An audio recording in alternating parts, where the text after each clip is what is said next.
प्रभु यीशु मसीह के मधुर और जलाली नाम में आज दिनांक 6 दिसंबर दिन मंगलवार को हम आप सब श्रोताओं का हार्दिक स्वागत करते हैं। आज के दिन के लिए वचन लिया गया है पहला सामुएल की पुस्तक उसका 9 अध्याय 6वां पद। उसने उससे कहा, सुन, इस नगर में परमेश्वर का एक जन है जिसका बड़ा आदरमान होता है और जो कुछ वह कहता है वह बिना पूरा हुए नहीं रहता। अब हम उधर चले, संभव है वह हमको हमारा मार्ग बताए कि हम किधर हैं। प्रियो, यहाँ पर भविष्यवक्ता सामुएल के बारे में गवाही देखते हैं और जो कुछ वह कहता है वह सब कुछ घटित होता है। शाऊल ने अपना गधा खो दिया, इसलिए शाऊल के सेवक ने भविष्यवक्ता सामुएल के बारे में बात की और उससे कहा कि सुन, इस नगर में परमेश्वर का एक जन जिसका बड़ा आदरमान होता है और जो कुछ वह कहता है वह बिना पूरा हुए नहीं रहता। अब हम उधर चलें, संभव है वह हमको हमारा मार्ग बताए कि किधर जाएं। यह अपने भविष्यवक्ताओं के द्वारा गुप्त बातों को प्रकट करता है और उन पर प्रकाश डालता है। पूरे पवित्र शास्त्र में कई नबियों और भविष्यवक्ताओं को पा सकते हैं। यशायाह, यिर्मयाह, यहेजकेल जैसे प्रमुख भविष्यवक्ताएं थे और होशे, योएल, आमोस, योना और मीका को बाइबल में छोटे भविष्यवक्ता के नाम से जाना गया है। ये सारे भविष्यवक्ता प्रभु के मुख पत्र की तरह थे और भविष्य की घटनाओं के बारे में बताते थे।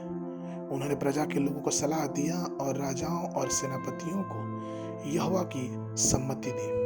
प्रजा के लोगों पर उनके भविष्य के बारे में अच्छी स्पष्टता बताई, इसलिए उन्हें भविष्यवक्ता कहा गया। लेकिन हमारे परमेश्वर को शास्त्रों में महान भविष्यवक्ता के रूप में जाना जाता है। वह सब नबियों से बड़े हैं। जिन लोगों ने प्रभु यीशु के कार्यों को देखा, उन्होंने परमेश्वर की महिमा करते हुए कहा लूका 7:16 में कि इससे सब पर भय छा गया और वे परमेश्वर की बड़ाई करके कहने लगे कि हमारे बीच में एक बड़ा भविष्यवक्ता उठा है और परमेश्वर ने अपने लोगों पर कृपा दृष्टि की है।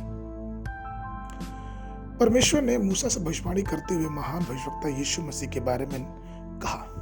व्यवस्था विवरण की पुस्तक उसके 18 में लिखा है, सो मैं उनके लिए उनके भाइयों के बीच में से तेरे समान एक नबी को उत्पन्न करूंगा और अपना वचन उसके मुंह में डालूंगा और जिस जिस बात को मैंने उसे आज्ञा दूंगा वही उनसे कह सुनाएगा। परमेश्वर ने अपने कई भविष्यवक्ताओं के माध्यम से महान भविष्यवाणी की कि मैं फिर से आने वाला हूँ। नए नियम में हम प्रभु यीशु मसीह को जानते हैं, न कि केवल एक महान भविष्यवक्ता के रूप में, बल्कि राजाओं के राजा और प्रभुओं के प्रभु और मुख्य राजा के रूप में हमें दिखता है। तो परमेश्वर ने प्रिय लोग सब भविष्यवक्ताओं से महान और सबसे ऊपर, सारे प्रभुओं, सारी शक्तियों से ऊपर जो है वो है हमारा प्रभु यीशु मसीह। यदि आज हम उसकी आवाज सुने तो अपने हृदय को कठोर ना करें, क्योंकि वो सबसे महान है। आज के मनन के लिए प्रकाशित वाक्य पुस्तक उसका 19 अध्याय 5 पद। और सिंहासन में से एक शब्द निकला कि हे हमारे परमेश्वर से सब डरने वाले दासों, क्या छोटे क्या बड़े, तुम सब उसकी स्तुति करो। बाइबल अध्ययन के लिए सुबह के समय दानियल की पुस्तक उसका 3 और 4 अध्याय, संध्या के समय पहला यूहन्ना की पत्री उसका 5 अध्याय। परमेश्वर आप सबको आशीष देवे।